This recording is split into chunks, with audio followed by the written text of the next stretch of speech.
Hi friends, welcome to my video lecture COVID-19 Techno class. In these lectures, I'm trying to cover on the topic different types of orbits. There are various types of orbits. However, all these orbits can be classified into three different categories. The first is geostationary orbits, or it is also called equatorial orbits. Next, geosynchronized orbit, or it is called inclined orbits, and the sun synchronized orbits or the polar orbits. Now let us try to see the characteristics of each of these different orbits. First of all, we have geostationary orbits.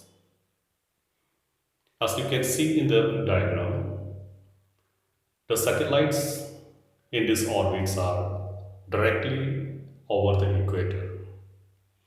It takes a circular path and its height is about 36,000 kilometers approximately, and it moves from west to east, same as the directions of the rotation of the earth. And the most important characteristics of geostationary of is that speed remains same as that of the earth. That is, the angular velocity of the satellite is equal to the angular velocity of the earth.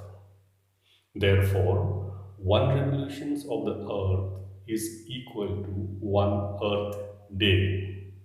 So you can see the satellite to be stationary because at what speed the earth is rotating, the satellite will also move with the same speed. So satellite appears stationary for the earth. Therefore, these satellites are called geostationary satellites. One geostationary satellite cover one third of the Earth, therefore requires three geostationary satellites to cover the whole of Earth. Geostationary satellites are mainly used for communication satellites, that is for meteorological and weather forecasting, satellite TV, satellite radio, and other types of global communication. However, one of the important drawbacks of geostationary satellite is that it cannot cover the polar areas.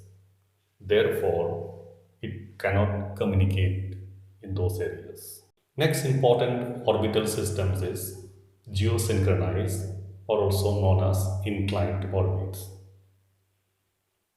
Here, the orbit is little inclined from the axis of the Earth. The period of revolutions of this satellite is equal to one Earth day.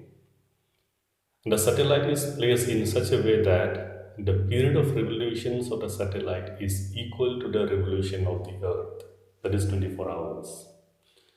And also, the angular velocity of the Earth is equal to the angular velocity of the Earth. But the satellite does not appear stationary to the Earth and looks oscillating. Geostationary orbits are geosynchronized orbit, which means geostationary orbits which travels along the equator has a 0 degree inclination. But other geosynchronized orbit, it will have various inclinations, but geosynchronized satellites, when the inclination is brought down to 0 degree, then it will act as a geostationary satellite. Therefore, we can say that there could be many geosynchronized orbit because of various inclinations, but the same geosynchronized orbit, when it is placed to follow the path along 0 degree inclination or along the equator, then it takes the characteristics or become a geostationary orbit. So we can finally say that there can be many geosynchronized orbit, but only one geostationary orbit. These satellites are used for communication purposes. Similarly, because they are at the same height and the same characteristics of geostationary orbits. And the basic drawbacks of this satellite is that it also cannot cover the polar areas. The final and the most important orbital plane is the sun synchronized orbits, or it is also known as polar orbit.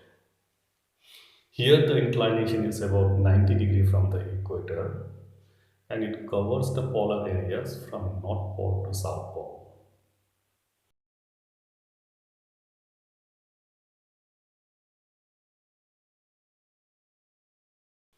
It takes approximately about 99 minutes to cover one orbit around the Earth.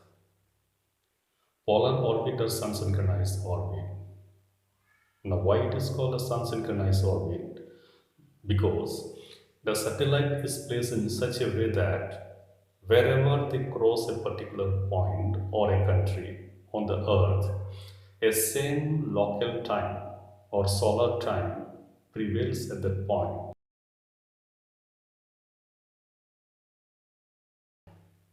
Hence, it ensures a good coverage of the whole Earth. They lie in a plane which maintains a fixed angle with reference from Earth Sun plane. They are used in remote sensing, military applications, collecting informations of climate change, ozone layer depletion, and a global temperature or changes in global temperature, etc. There can be another basis for the classifications of orbit, particularly based on distance from the Earth. For example, we have three different types of orbital planes based on the distance from the Earth. The first is low Earth orbit, or also known as LEO in short, which varies in height from 200 to 1200 kilometer. The best example of such kind of low Earth orbit is ESLV.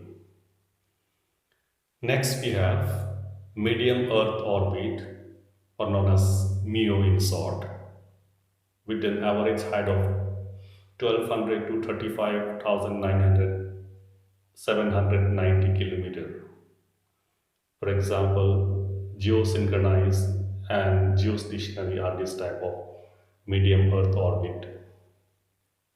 And finally, we have high Earth orbit, or known as HEO, which has a average distance above 35,790 kilometers from the ground. So this is how the orbital plane also can be classified based on the distance from the Earth. This is all I have for today's lecture.